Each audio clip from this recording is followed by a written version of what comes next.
All right, so the Chapter 10 test review starts out, the first section was just about the vocabulary, chords, tangents, secants, that kind of thing. So make sure just to reread through those. Look at the examples on page 650. I did post the PDF for you guys, and read through numbers 1 through 8 and look at the guided notes that we did. But moving on then, the other problems, number 2, we want to find the measure of the arc or central angle. So in this case, they want us to find the measure of the central angle, D to B to F, right? DBF there.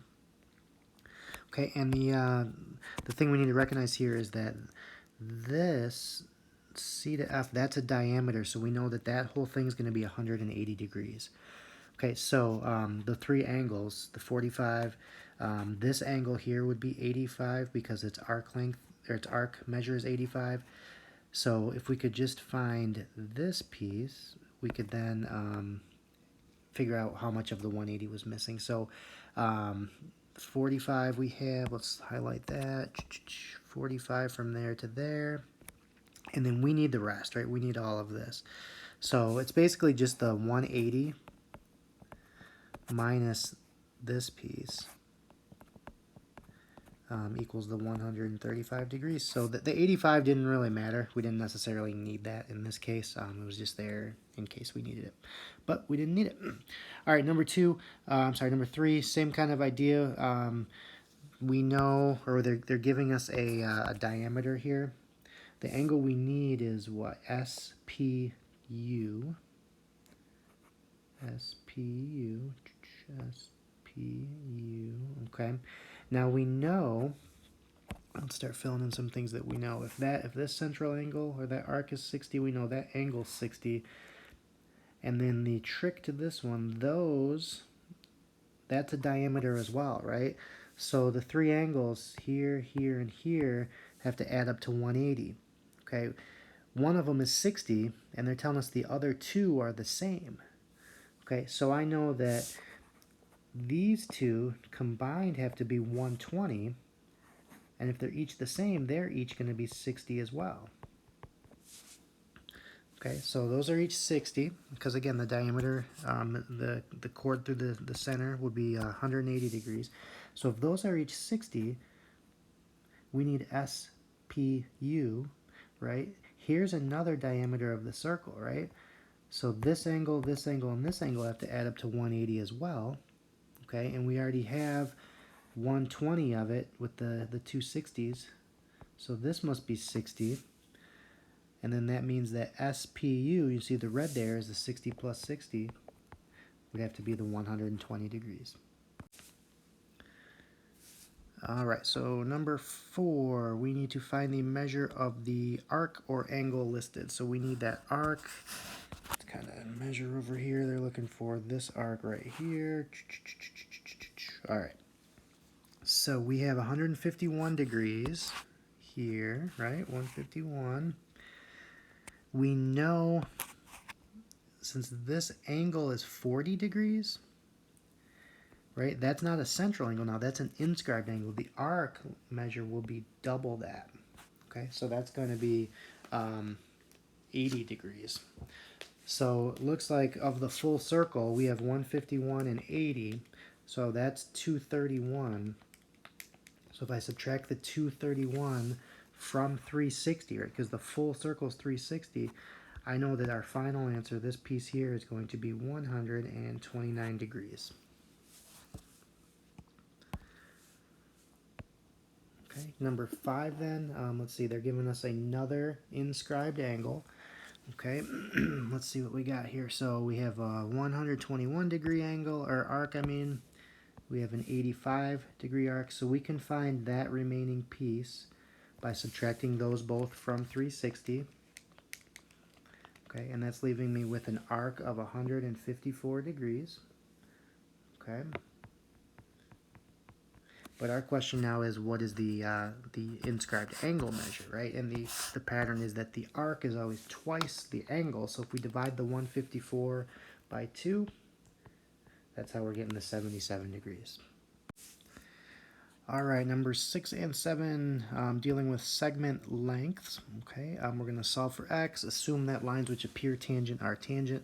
So number 6, we don't have any tangents. We have two chords that intersect inside the circle. So we're going to use the property that says piece times piece must equal piece times piece. Okay, because again, these are two chords intersecting. There are no segment lengths outside of the circle, right? Okay, so we can go ahead algebraically, 10x, we're going to distribute these 6. Okay, we can subtract 6x from both sides. Get 4x equals 36, and when we divide, we get our answer of x equals 9. All right, number 7. Now this one's a little different situation because we do have segments lengths outside of the circle. So we want to do the rule that's basically saying the outer piece times the entire piece. Okay, so for example, 4 times the entire segment is 4 plus 6, or 10. Right, will equal the outer piece times the entire segment, in this case 5 plus x.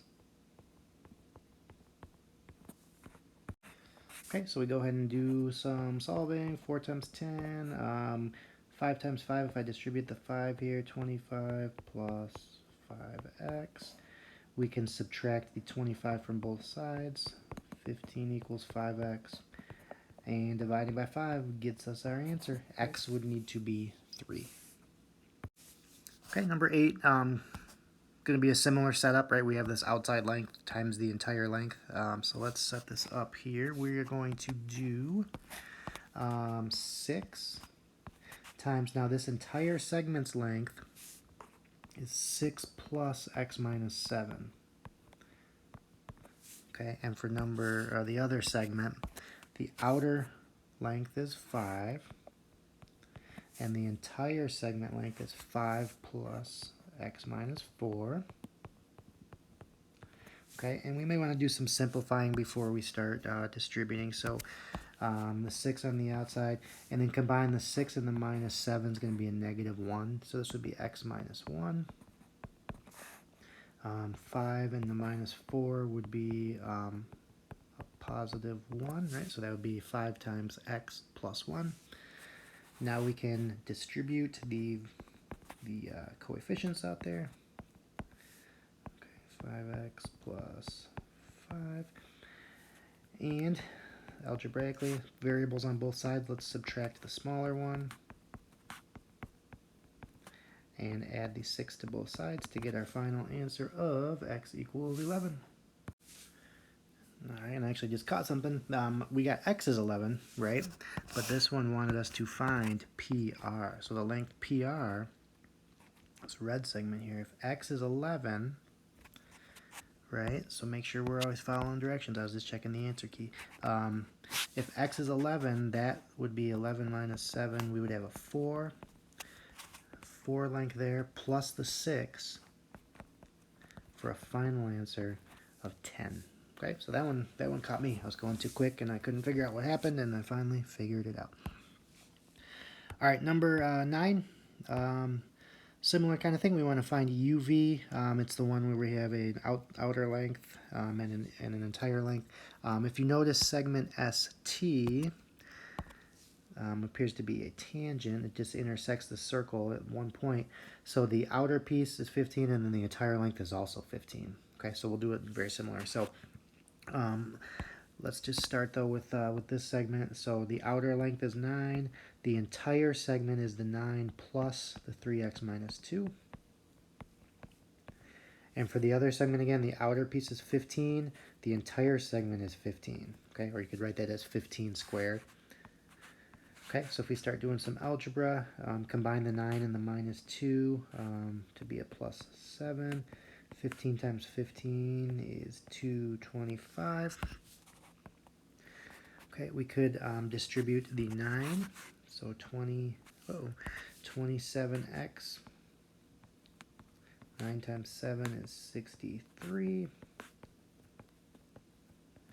Right, and then we can just start subtracting and solving this thing algebraically. So 225 minus the 63 is going to give me 162. So 27x equals 162. And when we divide that, we're going to get a value for x. Okay, so x is 6. But again, this one they want us to find the length of uv. They don't want us to find just x. So from u to v is 3x minus 2. And we know x is 6. So we can plug it in and simplify and get our answer of 16. Okay, next we need to determine if AB is tangent to the circle. And in order to be tangent, we know that the segment must be perpendicular to the radius or the diameter, so we need to check if Pythagorean's theorem holds. Now with this picture, the 7.5 is the radius, so that radius from there to there is also 7.5. So the triangle we're really checking, this was 8, this was 17, but this diameter piece was really 15, right? It was 7.5 and another 7.5. So we're going to check, does 8 squared plus 15 squared equal 17 squared? And you can just do the calculations on that, and we should find out that that is true. Okay, so that means that AB is tangent. Okay, we showed that it was perpendicular, right? We showed we had a right triangle formed, so that means we have a 90-degree angle, and that means we have a tangent segment. Okay, so just keep in mind this tangent is not the same as like the opposite over adjacent tangent from the other trig stuff that we did. I'm sure there's some relationship in there, but it's not exactly the same situation. Okay, number 11, let's see what we got. We have to find a segment length. Okay, so we need this length from here to here. And the key here is they're telling us to assume that lines which appear to be tangent are tangent. So we're going to assume this is tangent. So that's going to allow us to assume it's perpendicular. We have a right angle. And there's our diameter. So similarly, let's draw this out with a little better orientation. So the right angle is there. Here's the 11.7. This was the tangent segment. This is what we're trying to find. And then the bottom is the diameter here. Okay, and again, it's 7.8 radius, and the other piece of the radius, the other piece of the diameter is 7.8 as well. So we have a total actually of 15.6 for that bottom length. That's the diameter, right? 7.8 plus another 7.8. And since we're assuming it's tangent, we get to assume we have a right angle, and we can use Pythagorean's theorem, which says 11.7 squared plus 15.6 squared will equal x squared. And if we do the calculations there, adding those up after I squared them, I'm getting 380.25 equals x squared. Now we don't want x squared, right? We just want x. So to do that, you are going to take the square root of the 380.25, and that should give us an approximate value of, actually it's an exact value, 19.5. Okay, so that would be the length of the other segment there. All right, in the last section, the last couple questions are dealing with equations of circles. So the standard, or the main form we're going to always write them in, is x minus h squared plus y minus k squared equals r squared. And in that format, the center of the circle will be hk, and the radius is, of course, r. All right, so let's see what we got. So they gave us the center. Sorry, so they're giving us the h and k. So we know, we know what's going to go here and here, right? It's just a matter of finding the radius of the circle. So since they gave us a point on the circle, we're going to have to use the distance formula, because the distance from the center to the point, right? If you think about a circle, right, from the center to any point on the circle, that's the radius. So let's do the radius will be the square root. I'm doing distance formula, right? the difference in the x values, -7 minus -5 squared, plus the difference in the y values, 5 minus 1 squared. Okay, I think I need another parenthesis there. So -7 take away -5 is 2. Okay, or -2. But it's getting squared. 5 minus 1 is 4. Okay, so now -2 squared is +4. 4 squared is 16. So we know the radius of this circle is the square root of 20. Okay, that's r. Okay, that's the radius. So it's okay. It's some decimal between 4 and 5, right? Square root of 20. So if we want to write the equation of the circle now, we knew h and k. So the equation of the circle, remember, since there's a minus built in, it's always going to look like the opposite. If h is -7, we're actually going to have a +7 squared. There's always a plus in the middle of the terms. The k value is 5, so we're going to do, it's going to be a -5. And then in the equation, it's r squared, right? So if r is the square root of 20, we need to square that. So when you square a square root, it just makes the square root cancel out. So we're just going to have 20 there, okay, not the square root of 20, because the equation always has the r value squared. Okay, and then lastly, we need to identify the center and radius and sketch the graph of a circle. So the center, if they give you the equation, you're just going to take the opposite of the values that you see. So -1 with the x. There's nothing with the y, so it's a 0.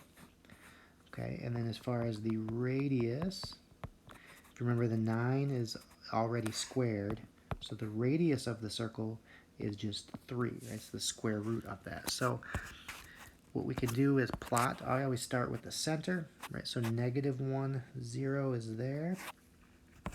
And then we know the radius is 3. So I'm just going to go up, down, left, right, 3 units from the center. So 1, 2, 3. So there's a point there. 1, 2, 3. There's a point there. 1, 2, 3. Up, 1, 2, 3. And that just gives me a little, borderline for some guidelines to put the circle through and just kind of approximate it. There's our circle. Okay, we can see the center and radius match up with what they should be. And that is that.